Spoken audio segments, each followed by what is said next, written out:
Welcome, fellow Mustangs. This is a brief tutorial on the Saxy Baseball website. It is intended for those newbies coming along and just need an overview of what the website contains. And if you're not used to a website editor, some of the things that to familiarize yourself with what's going on and how it's constructed and how you make changes. So it's not a very detailed. I'm not going to go into all the little things. It would take forever to do that. So I know when I came on board, I was just given a sign on and I came in and had to learn everything on the fly. So I thought I'd make a little tutorial to orient yourself with the page and how our web hosting services works. So to start off with, our website hosting services vendor is homestead.com. So if you put in www.homestead.com and bring it up, this will be the home page. And if you click on login over here, you'll get the login screen and you'll just enter your email and password. Now this is something that the previous administrator will provide you when you become the administrator, and he passes over the duties. So only one person can log in and be administrator of the website. So it's something that you take ownership of once you're assigned. So if I go ahead and log in here, it'll bring up the home landing page, or home page, I guess you can call it. And this is, you're not in the editor yet, you're just on a account homepage basically. So you'll see the options over here on the left. We're not going to use or talk about a lot of these. We're not interested in Google Workspace, business listings, or constant contact. Those are more geared before business websites, and we're just a Booster Club website. So you can look at those at your leisure if you're interested in it, but we will go over some of these over here. But first, we're going to start up here at the account drop-down menu. So let's just go in here real quick and go through some of these. An account summary is a itemized list of everything you're paying for on a monthly basis for your website. So this is the basic package features that came with the package that we have, which is a business light package. And because we were a long-time customer, they upgraded us to 2 additional websites on top of the one that we already had, and gave us 10 free web pages to use on our website on top of the 10 that we got with the package. So that was pretty nice. Now we do pay for 1 gig of extra space. For that's $2 a month. So $10.99 a month, pretty cheap for hosting a website.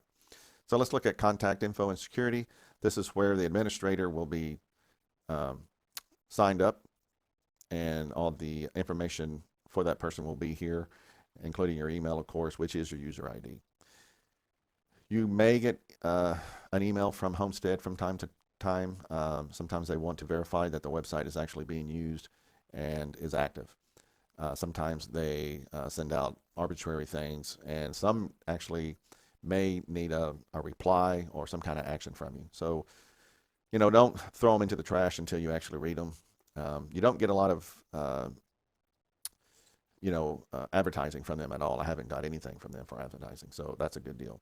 Over here, this PIN number, it's assigned to your account and is unique for the Saxy Baseball Booster Club itself. If you call into customer service, they're going to ask you for your PIN number.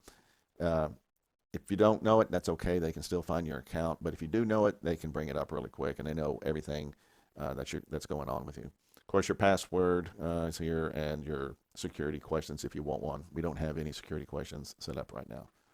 Billing and payments just give you a list of all the charges that have gone over a period of time, and it has the credit card that all the charges are being billed to. This is a Booster Club credit card, so there's no need to change this unless you get to June 2023, of course.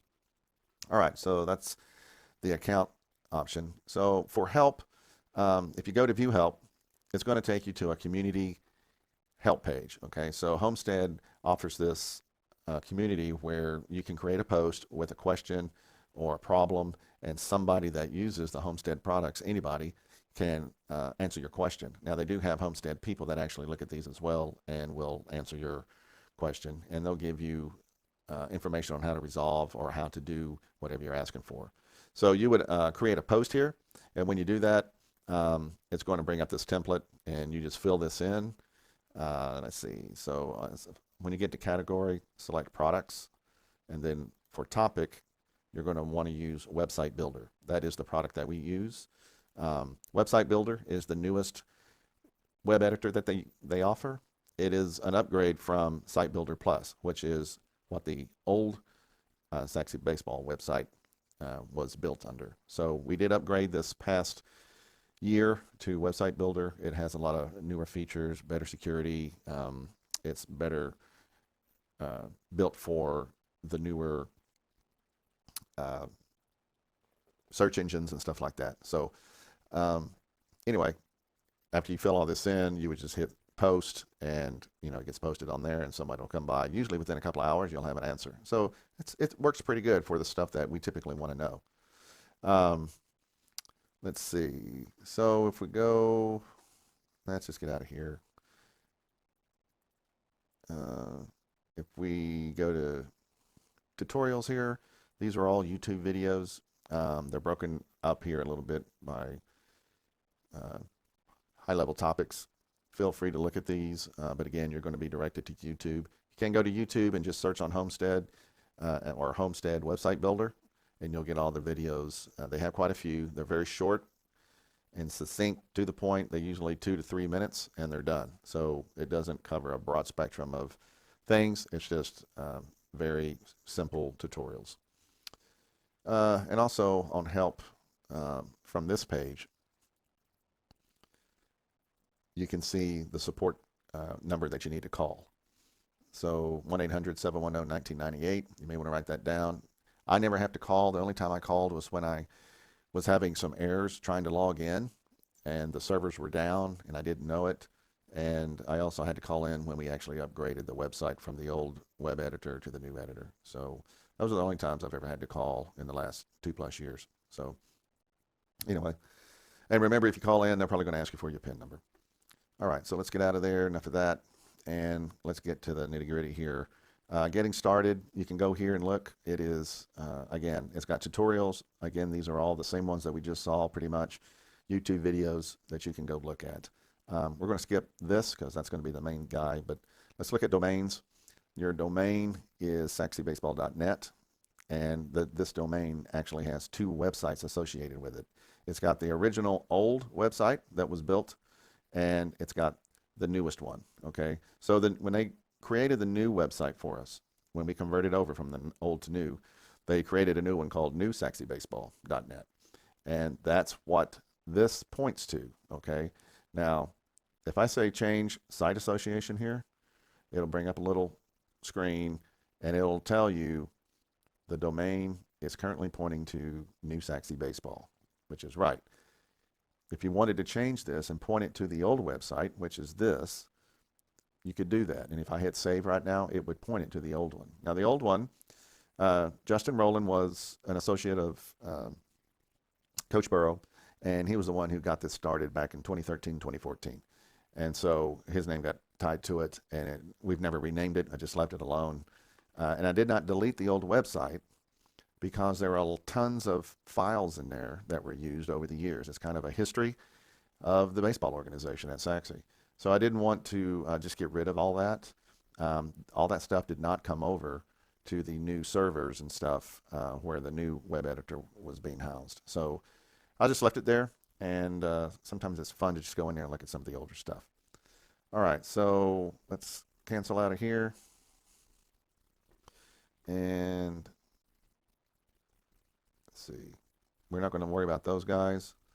Add-on services, if you guys in the Booster Club decided that you wanted to do, if I click on that, if you wanted to do an online store, this is where you would go to select that.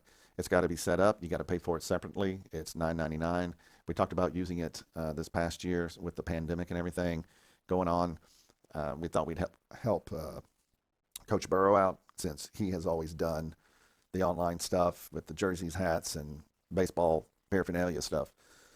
But it turns out that it's a lot more work than you probably want to do. Remember, they have to build a storefront for you. You have to create all the articles that you're going to sell, put it on there. figure out pricing, have a way to pay for it online, blah, blah, blah. So um, Coach Burrow already has great contact with all the people at the current vendor that he is using. So he's been doing it for years and years. He knows them personally. He knows uh, all the workarounds for all of that. So he likes to do it. We just left it with him. And but I just wanted to show you where that is on here. All right, I'm going to go up here and click on Website Manager. This is where you actually get into the editor of your website. All right, when you bring this up, it's going to have the domains selection here. So there's our domain that we're used to seeing. If you click this, you can see the old website is listed here. And if I click on that, this picture will change, and it's not even a picture of what the website looks like. It's just an arbitrary picture because it's not really active, even though you can edit it. If I edit right here, it would go into that web page. You can see, though, there's no visitors in the last 7 days. Again, this website is using their Site Builder Plus product. And so we don't want to use that one, so it should default to this. Just make sure you're using saxybaseball.net when you get in here. When you select it, it takes it a minute to load up, and it'll change pictures to this. So if you see this picture, you're good to go. And here's the Website Builder product name right there. So let's edit, and it'll bring up your editing page. It goes right into it. Sometimes it takes, a little bit to load. All right, so when you get ready to edit a website, the website, it's nice to have a tab open where you've gone to the website just like you would as a user. That way, when you do make changes, you can refresh this page and see your changes and see if what you're seeing here is the way you want it to be. Because sometimes there could be slight variations with spacing or the way things are displaying. So it's just something to keep an eye on. It's a good way to check your work. So I'm going to go back over to the editor. So lots of stuff on this page. It looks kind of funky because you are in an editor, and the screen's broken up into sections, and you have all these different menus around you. So let's start over here on the left. This is the main menu. You can go into any of these that you want if you want to see how they work. The support center is, again, going to take you to the YouTube video selection. Same thing we were looking at before. There's a started tour that just goes through some basic, very basic pointers on screen here if you want to go through that. But the main one here is Account Home. This is how you go to the previous page that we were looking at where you selected your website to edit. The quirky thing about this, and this is why I'm showing it to you, is if I do select that, which I will now, it opens a new tab and takes me back to the previous page, which is right, but it did not close the one that we were working on. So if I click on this tab, this is where we were. It hasn't changed, and it's still active. So make sure you go back and close your tabs if you exit, so you don't inadvertently get on a session where maybe you had not made changes and you had another session open where you did make changes. You could see how that could kind of get overlaid and kind of messed up. Just something, again, quirky that you need to know about. So I'm going to just get rid of that guy. Now, one thing to know is if you do leave a session open, it will stay looking just like this. If I walk away for 15 minutes and come back, it's still going to look like this, but it really has not, it has timed out more than likely. So when you go to do something, it'll kick you out. So just keep that in mind as well. All right, so let's just go across this toolbar here briefly. This is the current page, meaning the current page that you are viewing right here, okay? The website is made up of web pages, and each page is a screen or a menu option that you are using for people to view. So if I click on this down arrow, you can see every one of these is a web page. And you can click on one of these and go directly to it. So let's go to schedules. If I click on schedules, it's going to bring up that particular page, and you can edit this page. Now, a little tip on editing. I edit one page at a time. I don't edit 5 pages and then try to save and publish. It takes a long time sometimes, depending on how much editing you're doing. So I would just do my edits on this page. I would save it, preview it, and then publish it. And then I would go over to my other tab where I have the web page open, refresh it, look at the changes, and just make sure it looks right. Then I come back, go to another page if I'm doing multiple pages. So let's go back to the home page. Just don't want to get too involved in distracted here. These two icons, this is the desktop mode. This is the mobile mode. So we are currently looking at desktop mode. If you click on it, it does nothing because you're already in it. This is the mobile mode. So when you look at the mobile app mode, it looks funky. If I click it, this is what it looks like. And you can tell the system to display the mobile app in this manner. But you can see it just looks a little funky, right? So I never liked it. And you can manipulate this stuff so that it displays in a readable manner, but it just doesn't look right to me. So after a little while when I started, I figured out that you can change this so that the mobile app version is the same as the desktop app version. All right, so if I'm in the mobile mode and I go to settings, here is where you will tell it which version you want to look at in the mobile mode. You're looking at mobile settings here. So if I click on mobile view, it'll show it in this manner. If I use desktop view, it shows, if you look at the website on your phone or a tablet, it's going to display just like the desktop view. And it just looks better to me. The only difference is if I get out of here and go back to desktop mode, it will only display what's inside these two vertical dotted lines. Okay, that's what those lines are for, to show you what is visible in mobile mode, in the mobile app version. So that's the only difference. You won't see this part on the borders outside of each line. So I don't have a whole lot of stuff out there. That's why I didn't put any usable information in the borders. It's just for, make it look good and promote spirit. So, all right. So then you have your undo and redo buttons. This is a kind of an important one in case you really screw up the website, which I don't think you will. But if you get to a point where you're editing and things look kind of funky and you can't get it back the way you are, or you're just frustrated and you want to start over, if you hit history, this will give you a list of everything that has been saved and or published forever. I mean, it goes on forever.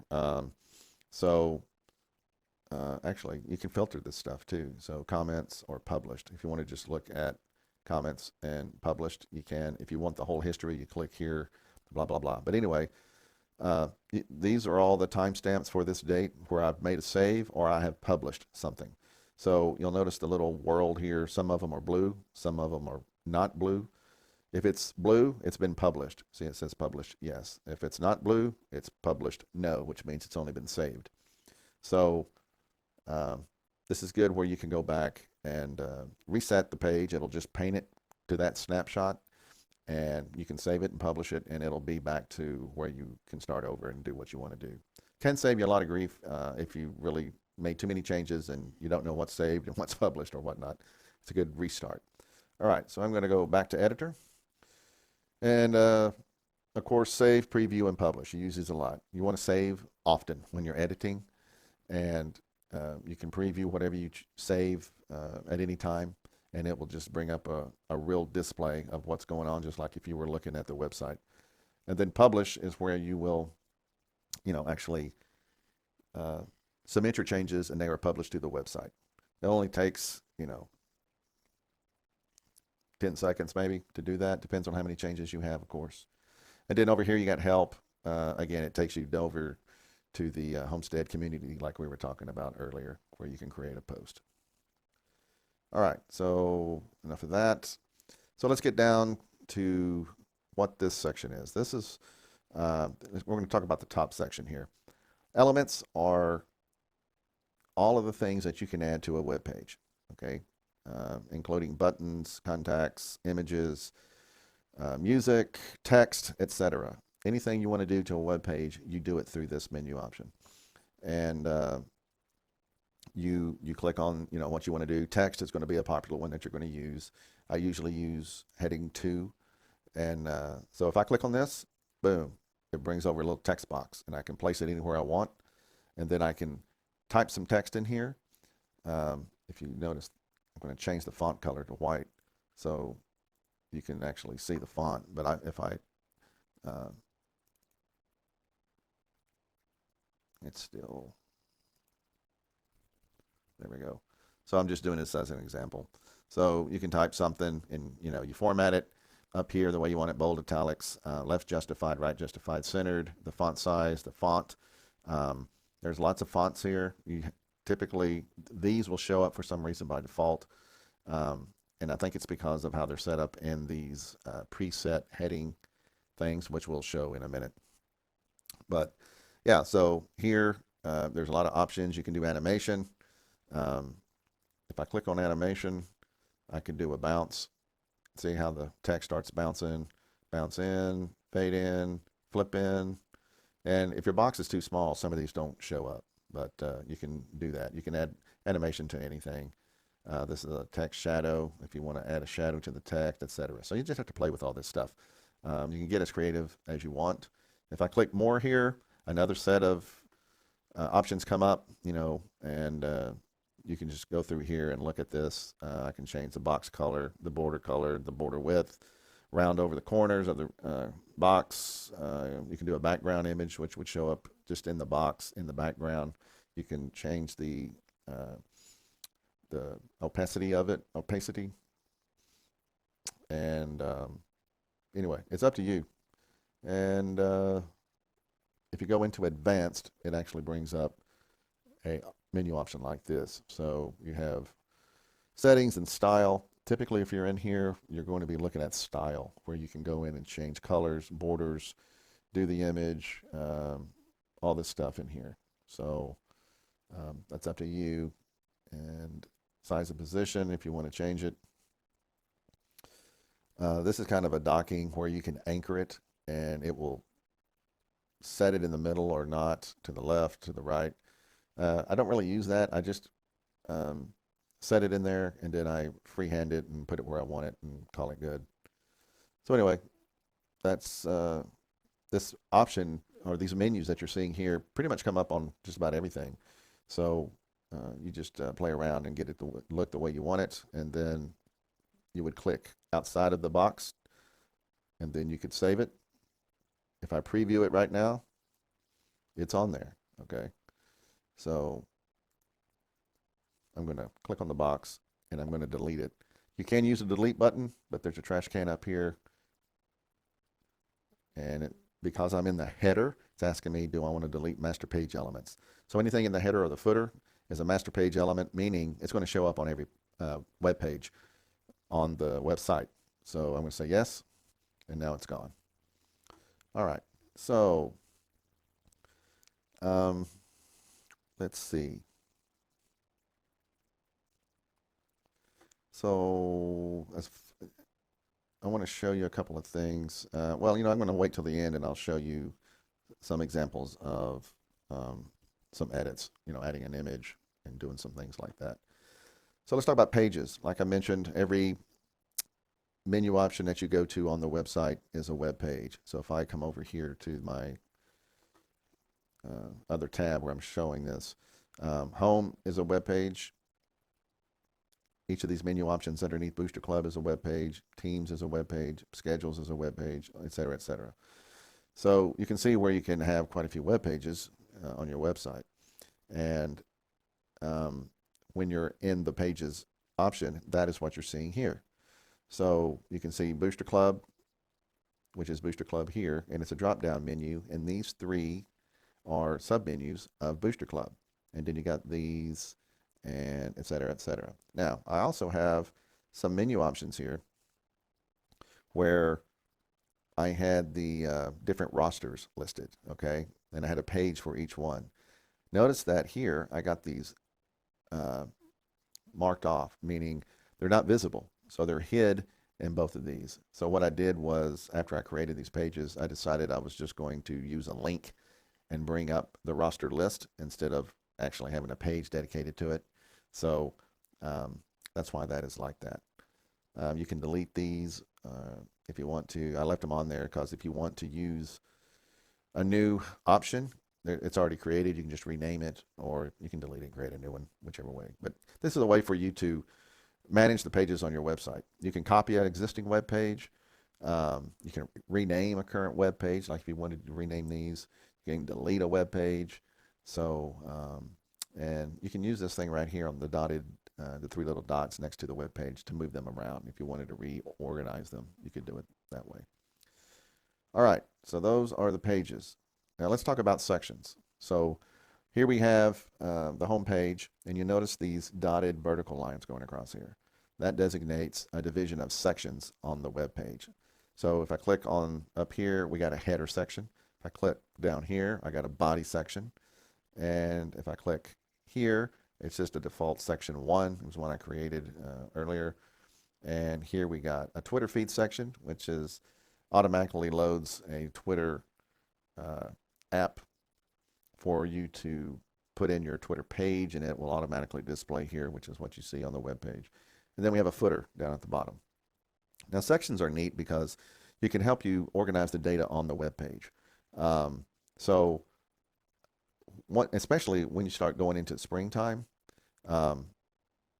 you're going to get pretty dang busy. Okay, there's going to be a lot of stuff going on, and you're going to need to keep track of games and schedules and concessions and stuff like that if you choose to do that. So you may need an additional section to put some information in. Like when you start doing tournaments and you got the freshman team, the JV team, and the varsity team all having games, you may want to put their game schedule for the week on here. So you may want a new section called schedule, and you can put it on there and maintain it that way. Now you do have a schedule menu option, but that's the main schedule typically. And Coach Burrow will send you the main composite schedule, right, that has all the teams' games listed on it. And the problem with that is that schedule is going to change so much between the point that you get it from Burrow and the actual time you play some of those games. You're going to have to go in there and modify that schedule a lot. So I didn't want to do that. I posted the master schedule. It was in there. And then as on a week-to-week basis, I updated the schedule by listing on the home page what the week schedule was for each team. That's how I handled it. However you want to do it is up to you. So anyway, you can see how this dotted line here on this section, if I hover over it, it goes to that, and I can move it around, drag it, and move it from one section to another and flip-flop the sections. I can also, if I get out of here, drag, see how my cursor goes to an up-down arrow? I can drag the section lower or higher, so you can position it, accordingly. But that's what the sections allow you to do, organize your data, basically. So that's how sections work. And if you go to the sections things, this is what we've been seeing. You can add a section from here and place it wherever you want. It will insert it over here. You can do it either way. Okay? So those are the sections. Design, once it got set up, I really haven't modified this at all. The default color of a section is going to be this orange color. There's some colors here. If you want to change it, you can add some textures. I didn't mess with this very much. Colors I did do. So I created this orange and the blue based on what I could come as close to as what the colors are for Saxy. I never was able to get the exact RGB or hex value for the orange color and the blue color. I know they know it at the school. You just need to ask the right person. But if you do know it, you can go in here and edit colors and, select one. There's also a way to do this when you're actually selecting font colors and stuff, where you can go into the color wheel and actually type in a hex number. So anyway, these are preset. So every time you go to the color selection for an object or a font, this selection is going to come up at the top, and you can just click on any of these. That way you're selecting the same shade of orange and blue and white and gray and black each time, and it's consistent on the website.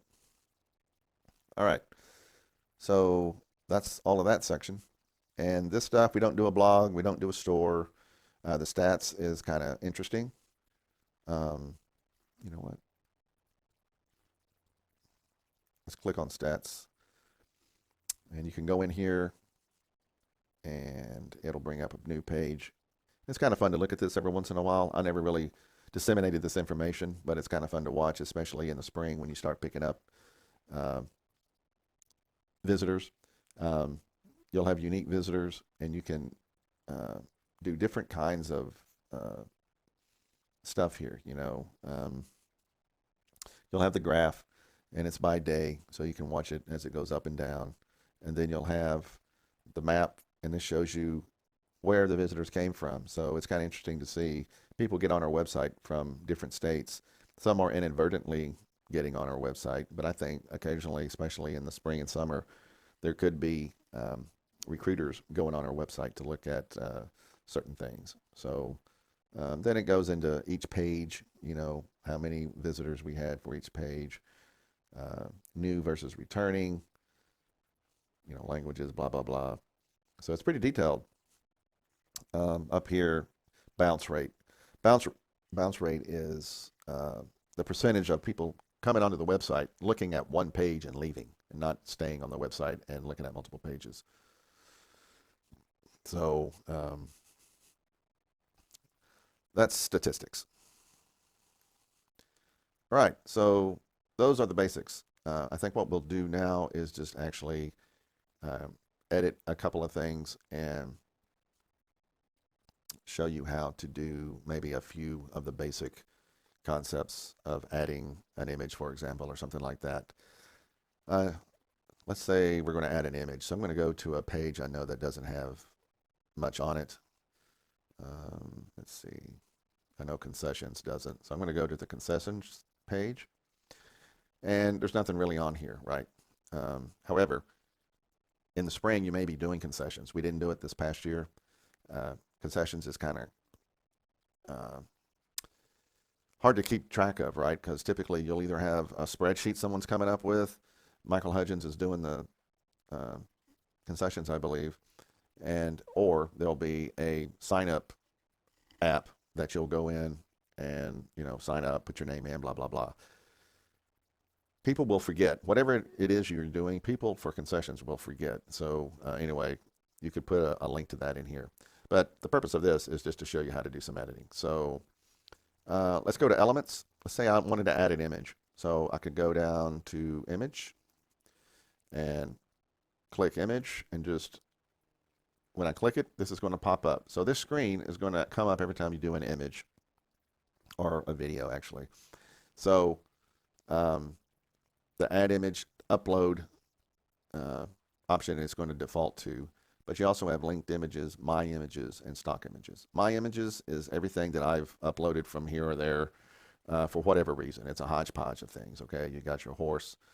But you also have these stock images. So these are professional images. There's not a whole lot of them, but you can search baseball and they come up here. You can also use the titles over here to refine your search if you wanted to look at it a little more broadly.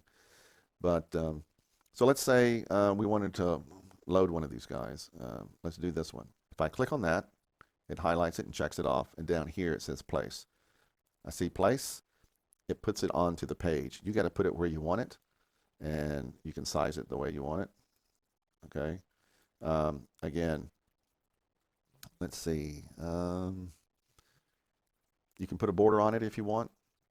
There's an overlay. You can attach a link. I'm going to show you how to do a link on in a minute. So you can do animations. You can do all this stuff. Okay. So you would set that there, format, do whatever you want to do to it. And then once you're happy with it, you would just save it. And then you're done with that. And you're ready to go on to the next thing that you want to do. But that's all there is for doing an image. Now, I'm going to delete that by clicking on it and hitting the trash can, and it's gone. So let's go back into elements and go back to images and look at image gallery. Now, you notice this one's a little different, and here I can add images, and I have not used Instagram, but if I want to add images to that, because those are default images that it comes up with, right? I'm going to hit that and say OK. Let's see, I'm going to add an image, and again, you're going to bring this screen up. I'm going to upload, and let's see. So I have some old pictures in here. Here's some JV pictures that people went. So if I hit enter, because you have 4 images there, right? I'm going to see if I can do this one at a time. There's 2, 3, and 4, just for grins. And open. I'm uploading those images to the library here, okay? So if I say click, click, click, click, that's 4 images. I'm going to say place. Now, the images that were in there are still here, and they have check boxes next to them, okay? I don't want to see those guys. If I leave those checked, however, you'll see that the images that I added are down here at the bottom of this list. So I'm going to unclick some of these, okay? And I'm going to go ahead and undo all of these that are stock images, because I want to show you something else. All right, so if I click on the image that's being displayed, okay, the layout here is something you need to take notice of, because sometimes when you load an image, it'll kind of get skewed or funky looking, and this may be the reason. So when I go in here, I'll put fit, okay, and that means it'll fit to the size of the screen that you're using, or the size of the image that you stretch it to, or whatever. And I'll do that on every one of them, okay? So that was that one. So if I click on this one, click on that image, I'm going to hit fit. And I'm going to click on this one, do the same thing. Again. Okay, and now I'm going to save. Now all my images are here. Now you'll see that there's some space here. Now depending on who took the picture, what format they're using, they may not fit 100%. Okay, so I'm going to go back in here, Manage Gallery. I'm going to go down to, let's see, if I click on this guy and I do this, and I change it from fit to stretched, and save. Now, this one is stretched, but you can tell it's stretched, right? It's a little, it's elongated, but it does fit the borders, okay? Some of them are going to be more obvious than others. For instance, this one, it would be quite obvious, I would think, if I change this to stretch. Okay, and hit save. Yeah, see? So that's it. It skews the picture. It doesn't look right. So you got to be careful which ones of those you select. It's going to impact the picture potentially. Some pictures that I take with my Sony camera usually didn't have this option or have this problem. So I think it's the resolution and the format of which they took the pictures, if it's a 16:9 or 4:3 or whatever. So anyway, something to keep in mind. So that's how you would do a gallery. Okay, now something else you can do with these things, you can do the grid, you can do a row, and you can do a column. If I change this to a row, you can see it's going to take them off the screen. Okay, so if you change the way this is sized, it'll adjust the pictures accordingly. Okay, so that's something that you want to keep in mind as well. So you can play with this and get it to work the way you want it to. I need to get this thing, and then so I'm going to delete that altogether. So this is not going to be affected by that. Let's see what else. A text box. Let's do a text box. I'm going to hit H2, brings it over, click on it, anchor it, and then resize it. And then you can get in here, select your font, your size, your formatting, whatever, type your box. Here is where you can tell it left or center or right justified, and you can underline in bold, just like in Word doc or whatever. You can add some animation. So if I want to do that and do animation, again, you can make it flip. Do something like that. Okay. So some of these things can get fun if you like to do it, just mess with it. But I'm not going to do that right now. But what I do want to show you is, and something that is helpful,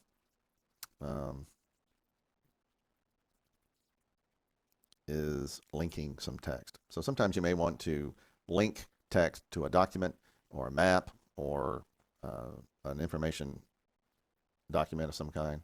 So if you highlight the text and click this attach link, click that, and right now it is set up as no link, but you could have a web page. Okay, if you look on the web page, this is all the pages on the website. So it lists everything on here, right, that you have an option for.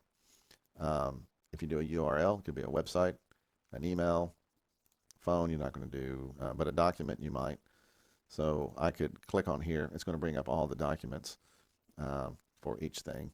And, if I pick one of these, it's going to create a link for the users to hover over and click, and it'll display this document. So that's what that's for. So anyway, that's kind of useful to know. I used it a lot. It saves a lot of time, really. It's easier to upload a document than to take document that is given to you and try to type in all the information or cut and paste everything. Format's kind of funky when you do that. So something to keep in mind. So I'm going to get rid of this. One thing I needed to show you over here is the file option. So if I go to Files and I click on the document, this is going to show you all the Word docs and or PDF files that are on file that can be used. Now there's a lot of stuff in here that you're not going to use because it's from older tournaments, and if you want to delete all that crap, you can. There is a membership form here that you might want to use. You would have to change the date on it. So that's one thing you're going to do to get organized for the new baseball season. Any forms that need to be updated with a school year or a name or phone number or whatever, those need to be figured out, updated, and then you can upload those into the webpage library so that you can have access to them and place them whenever you need them. That's something you can do. So you may want to go through here and delete all this stuff. I know you're not going to use, what is this? The tournament procedures, Prosper tickets, if I click on these, I can clean some of this up right now. I'm going to delete all those selected files. Yes. All right, so clean that up a little bit. So I'm going to go back. Just want to show you where those documents are. All right, so that's kind of the gist of it, really. I mean, it's not real hard. It can be time-consuming and very tedious depending on how much you're trying to do, right? So I'm going to go back to the home page. And that really is kind of the high-level overview. So I hope all of this made some kind of sense and it helps you move along in the web editing world. So good luck with your website and have fun with it. You're in control. You can pretty much do whatever you want to do. You will probably get a little feedback from the Booster Club, and you should. And people will want you to do certain things. You're in control of that, say yay or nay. One last thing regarding pictures. Everybody wants pictures, and they want their kids' pictures on the website, etc., etc. They love to look at pictures. Everybody does. Everybody wants to see their kid in action. I would suggest that early on in the fall, when you start having the Booster Club meetings, that you get volunteers from each team, the varsity, JV, and freshman team, and have them take pictures throughout the year. Then they can save those pictures, and you'll have to figure out a place for them to put them, a Google Drive, OneDrive, whatever, and they can store them there. And if you can organize those pictures and just accumulate these pictures over the season, then when you get to the banquet, end of the year banquet, you'll have all these pictures available for the person whoever puts together the slideshow or video or whatever of the previous season. And it makes it a heck of a lot easier. And that way you don't have to worry about taking pictures. You know that they're getting there. And you can upload a couple of those and put them on the website from time to time and do what you will with them. But there's always an issue at the end of the season. The banquet comes along. You want to have all these pictures of the teams and what they've accomplished. And no one's taking pictures, or you don't have access to the pictures and whatnot. So just kind of organize that up front, and then when it comes to the banquet time, you'll have plenty of pictures for whoever decides to do the slideshow. All right, so that's all, and good luck, and we'll talk at you later.